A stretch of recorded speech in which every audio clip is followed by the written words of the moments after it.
Hey, in this video I want to quickly show how I implemented the root motion system for my player. So I have my player here and he can perform 3 attacks, and as you can see he's sliding forward and the camera doesn't follow, and the ripples on the water surface also don't follow the player. And for instance, I have a collision shape here, and if I attack, the player slides through the collision shape even though that shouldn't be. So what basically happens here is that the direction that the player moves forward isn't performed by the kinematic body but by the player armature. And in Godot we can use root motion to say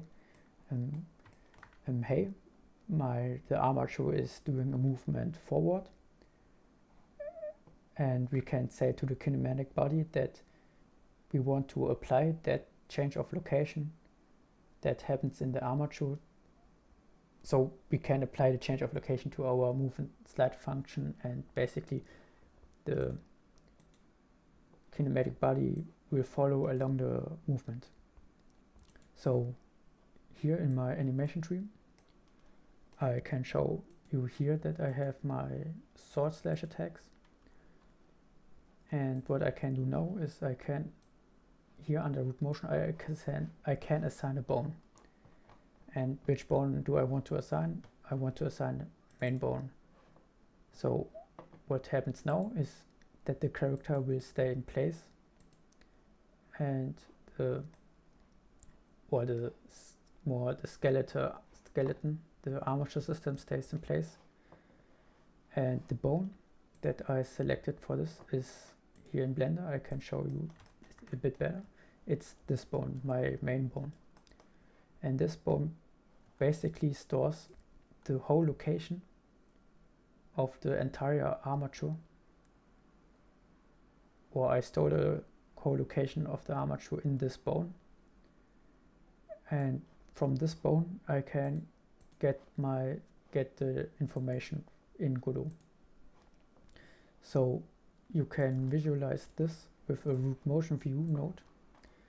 You don't need this, but it nicely shows how the change of location happens. So I assign my animation tree here, and if I perform the greatsword attack, the character stays in place, but you can see that the grid is moving.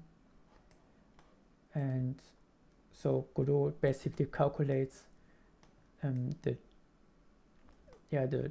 calculates the movement that happens forward, but let the character stay in place and only store the vector for it. So we now want to get this root motion to our character in script. And what I firstly do for this is I create 2 new variables. One is the root motion itself, and it's from type transform. And what this basically is, it's this matrix, and you can see this, it's basically the identity. And we also want another variable called root velocity, and we will assign a vector 3 0. So, and now we want to, for this variable, we want to assign the change of location in this variable, or to store, more like, we want to store the change of location in this variable, or in this matrix more. It's more fitting. So I have my sword attack, and what I will do here. So what happens here is, if a certain condition is met, the player will perform an attack, and these three if statements are basically my attacks. and I only want my attacks to be affected by the root motion because I have, so yeah, you can see it right here. My player is moving forward, but the animation is in place, so you can also see it on the root motion grid. And I don't want to change all my animations in order to use root motion, so I only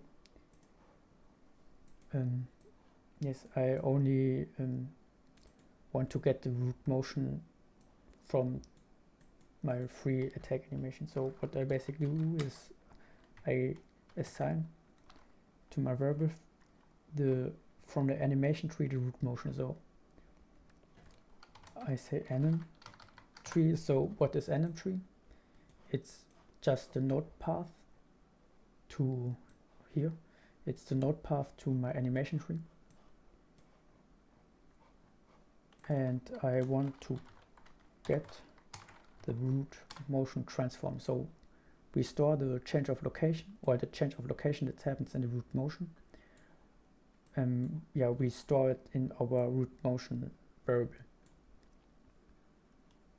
So, and now we want to implement it, or to get this, let's say, vector, or we want to change this transform matrix to a vector, and this vector, and we want to assign the vector to our move and slide function. So I need to get my root motion rotation and my root motion translation.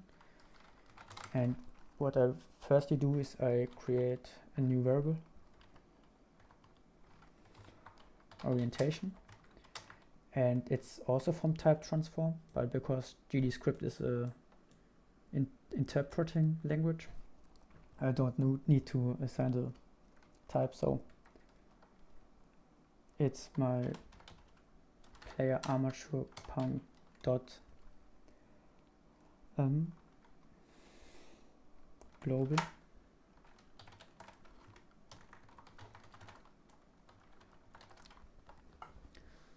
So what basically happens here, I get my player armature. This is also here. It's the node path to my player armature right here. And I want to get the global transform from this. So basically the position in my 3D space. And I assign it to the variable orientation. So why the player armature? Because I can show you quickly my player, or in my player script, I don't rotate the player, or I don't rotate the kinematic body. So if I move, the kinematic body doesn't perform any rotation at all. So the whole rotation is managed by the armature system.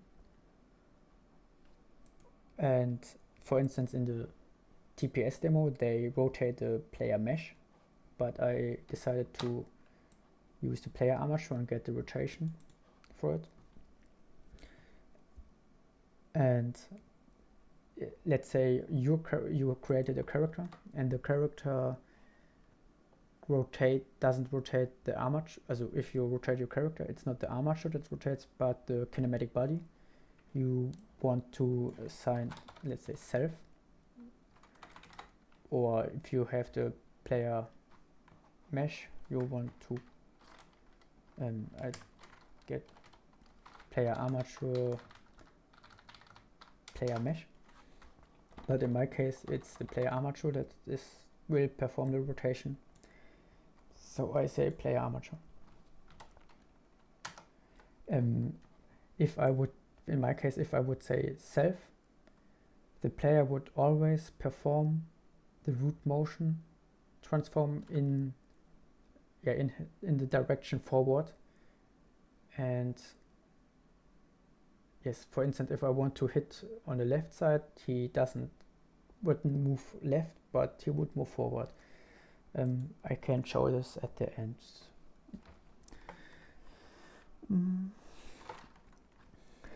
So, and now we want our origin So we want from our rotation the origin. That is basically a vector, and we will assign a vector 0 for it. And now the important part is that we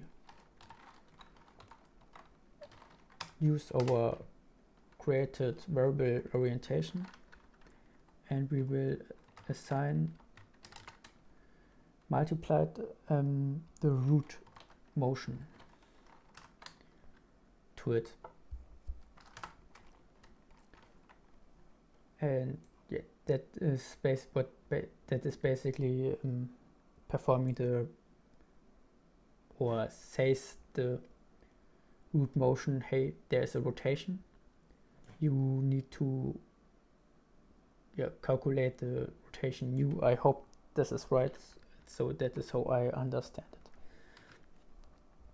And to get our translation, I create a new variable called root motion displacement, and I will assign the orientation, the orientation's origin, and divide it by delta. So in my case, I noticed that I have a, so if I leave it like this, the motion that happens is very, very little.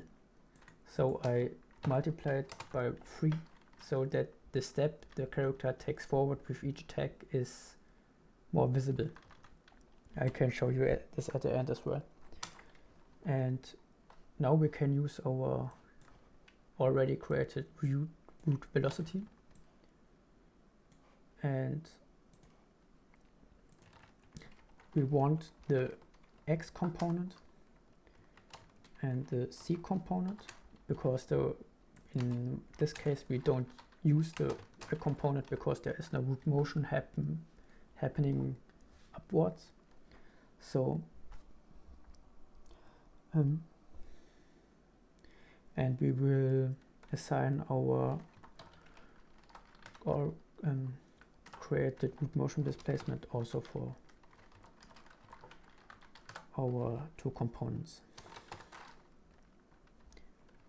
And now we want the velocity. We want to assign the velocity to our move and slide function. So don't get confused. What happens here is that is my velocity. This part here is my gravitation, that the player is falling down. This part here is if the player is on a slope, he get so if my player is on a slope, he will slide down, but with the get floor normal function method, I can prevent this from happening. So, and what we want now is to add our root velocity. So why do I add the root velocity and doesn't multiply it by my velocity itself?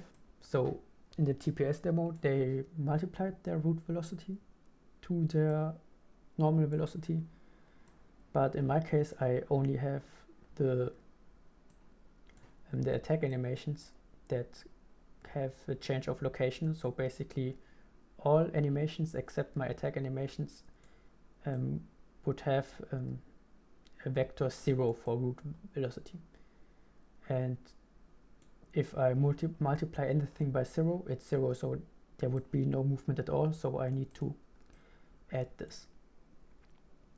And if I show it now in script, in runtime, he should be moving, right?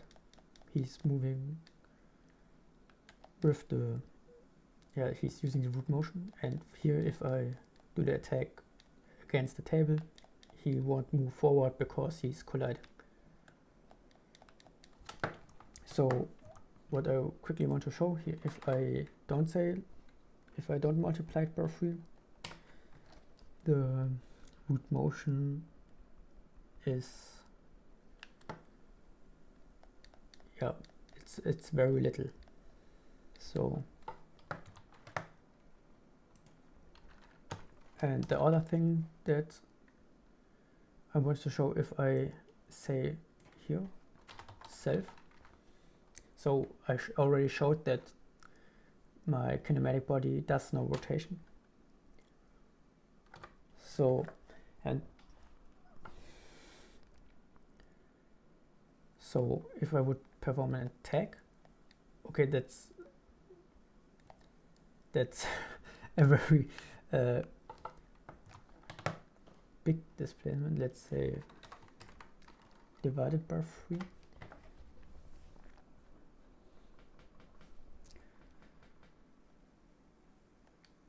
Yes, that's okay. So it seems like everything is normal, but let's say I would move in this direction, and now the player will yeah, so what happens is that the player is sliding backwards because the kinematic body is always showing in this direction right here. So that's important. So if in your character script the kinematic body rotates, you need to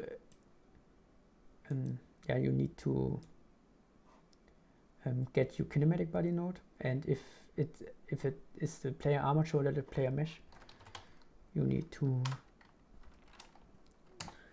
assign this to your global transform.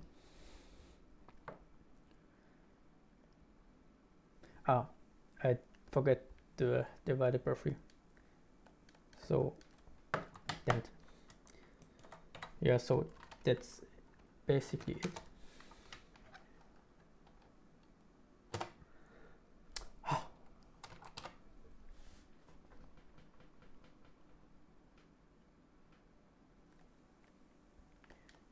Yeah, so that's everything for this video. I hope that I could help anybody out there, because it was hard for me. So if I could help anyone with this, it would be nice. So yeah, thanks for watching, if you watched to the end. Goodbye.